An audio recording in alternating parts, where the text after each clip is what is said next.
Don't come into my restaurant in those filthy work clothes.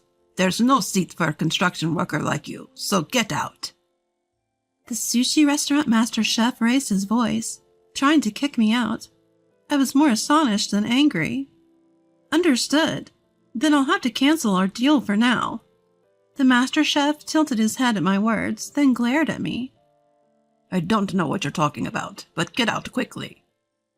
Apparently, this master chef really didn't realize who I was.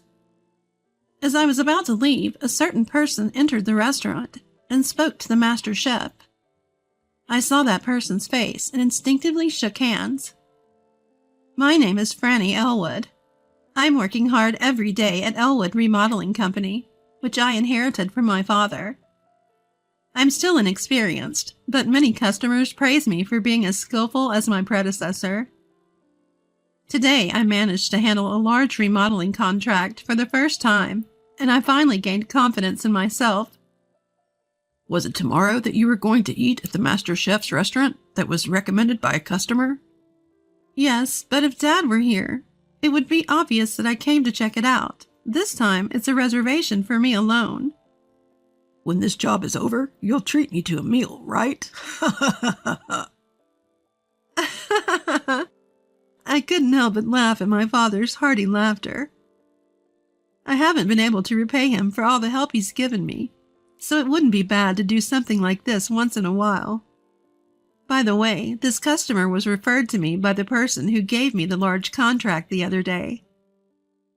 That person was the first customer to entrust me with all the arrangements, so I must have caused some trouble, but he always cheered me up, saying, "A young and energetic girl is good." Since it's a referral from such an important person, I have to work hard this time too. I must provide something satisfactory with even better skills than last time. I had already scheduled a day to give an estimate after taking a consultation from the customer over the phone. However, I have two peculiarities, and I always go to check the place in advance. One of those peculiarities is to see the actual condition of the customers using the restaurant. When it comes to estimates, we talk while sitting, and there may be habits and movement that I don't notice myself. To discern that, I deliberately go to check in advance of the estimate. And the other is not to reveal who I am during the inspection. If you're conscious of being watched, you cannot move naturally as usual. You would be nervous and you might try to move efficiently. From my perspective, wanting to repose by looking at the natural body, such small changes in movement were fatal. These 2 points make it very important for me to check in advance. Tomorrow is finally the important day for the inspection. I have consultations about remodeling from the other customers tomorrow, but I have left everything else to my father, except for one appointment. Since the restaurant reservation time is late, I should have plenty of time. I've heard that he's a skilled master chef from the customer who introduced me, and I can't wait. I haven't eaten sushi in a long time, and I was so happy that I was humming while working hard with the hand plane. The next day, I was in a rush, fearing I would be late for my reservation at the sushi restaurant. I had worn my work clothes to visit a client just in case, and it might have been the right decision.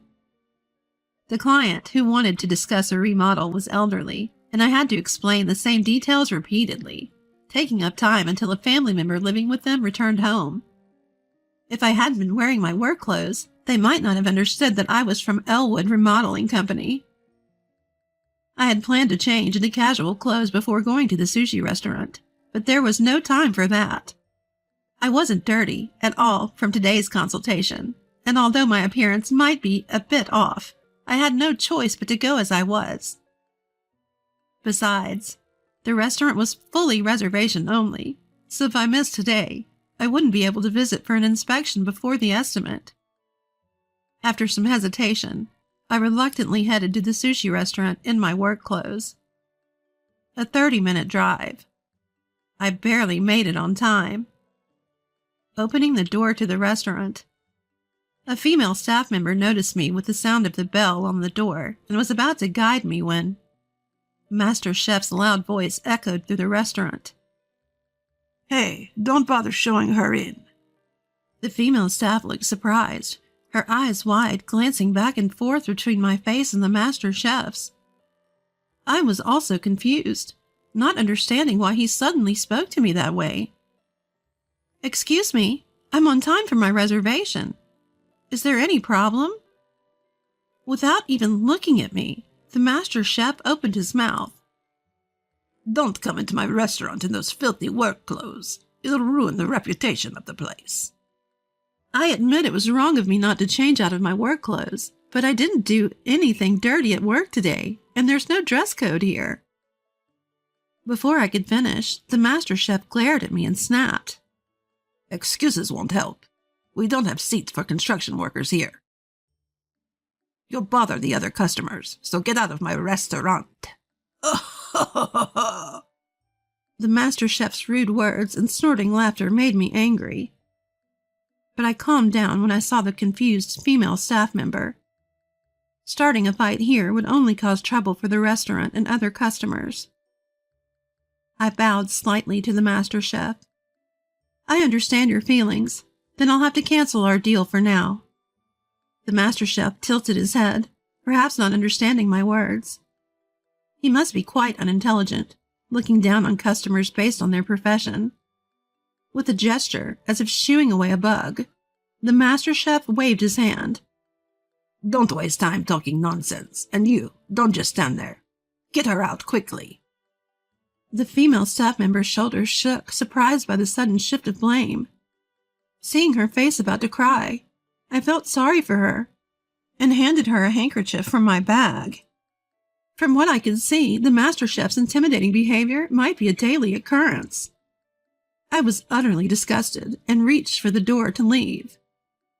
Sorry, dear customers. I apologize for letting an unpleasant pest into your sight and ruining your mood. The pest control is over, so now please enjoy yourselves. My anger reached its peak at the master chef's triumphant laughter, and I turned around to face when I heard a voice from behind. Oh, you are. I turned to find Marginson, the first client I had ever handled. Sensing the strange atmosphere in the restaurant, Marginson asked if something had happened.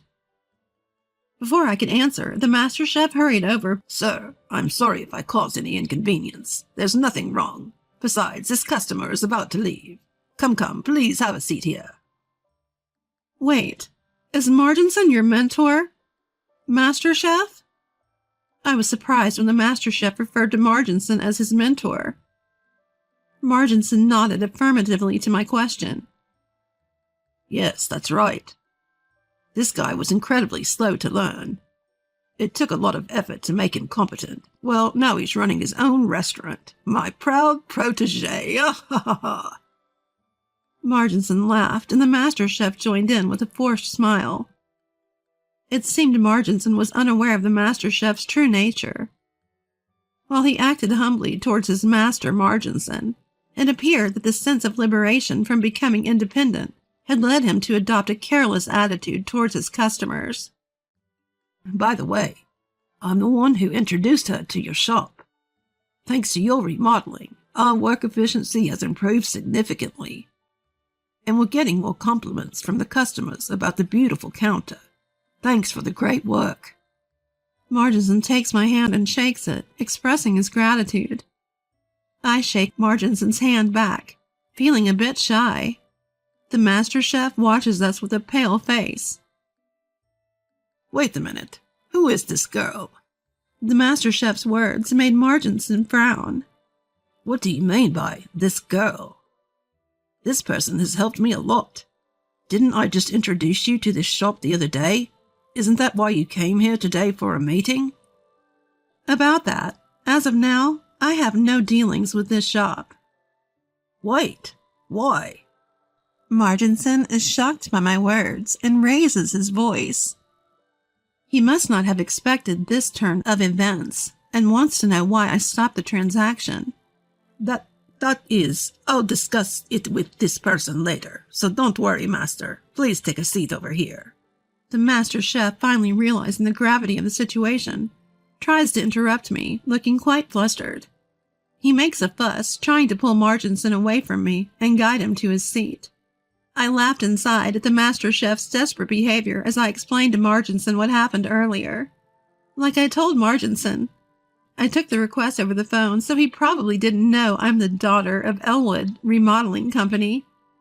But it's my fault for coming in work clothes. I see. And then? I thought that if I got involved with this shop, it might lead to big problems later on, so I decided to decline this time. At first, Marginson listens with a serious face, but by the time I finish speaking, his face turns bright red and he's trembling with anger. The master chef watches Marginson's reaction, his face turning pale, and he breaks into a cold sweat.